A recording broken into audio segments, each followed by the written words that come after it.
What's up, cabin mate? Today is the day.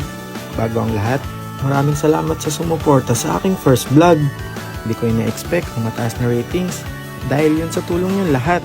Kaya sana, suportahan nyo pa rin ako sa mga parating kong ibabahagi sa inyo. Samahan nyo akong bumiyahe patungo sa barkong sasampahan ko, cabin mate. Halo-halong emosyon ang nararamdaman ko, pero nangingibabaw ang excitement. Siyempre, lungkot dahil may iwanan ko muna ang mga mahal ko sa buhay. Pero para din naman sa kanila to, 'di ba? Kaya tiis-tiis lang, cabin mate. Unang biyahe, Philippines to Hong Kong. Let's go! Masaya nga pala ako may bahagi sa inyo ang aking paglalakbay patungo sa aking barkong sasampahan.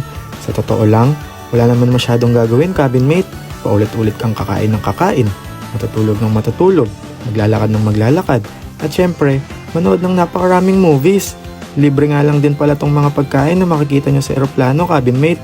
Bahagi ito ng flight package na kinuha sa atin ng ating agency. Depende nga pala sa flight mo, yung mga pagkain na serve nila sa'yo. Kapag long flight, meron dyan tinatawag na light meals at heavy meals. Kapag short flight naman, may snack silang binibigay, cabin mate. May menu nga pala kasama ang mga pagkain dito, kaya malaya ka makakapamili kung anong iyong gusto. Pangalawang biyahe natin, Hong Kong to New York. Tara! Mahaba-haba nga pala tong biyahe na to, cabin mate. 15 hours tayo nga sa eroplano. Kaya dapat, magsimula ka ng mag-unat-unat dahil nakakangalay umupo ng matagal.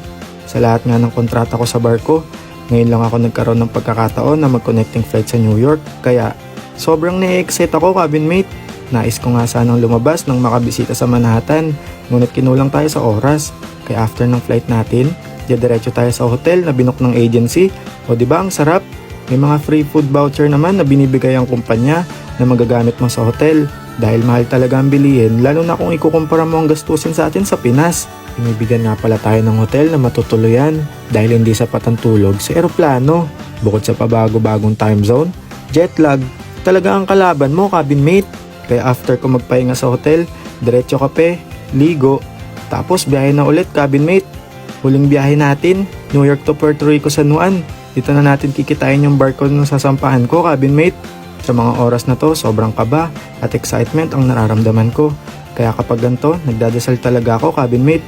Kung umabot ka dito sa party ng video na to, kasali ka. Bibigyan ko ng regalo magiging top sharer sa month ng January. Kaya i-share mo na, cabin mate. Kaya muli, maraming salamat sa inyo. Kung gusto nyo pang makita ano ang buhay sa loob ng barko, heart and share this video at syempre share nyo na din. See you!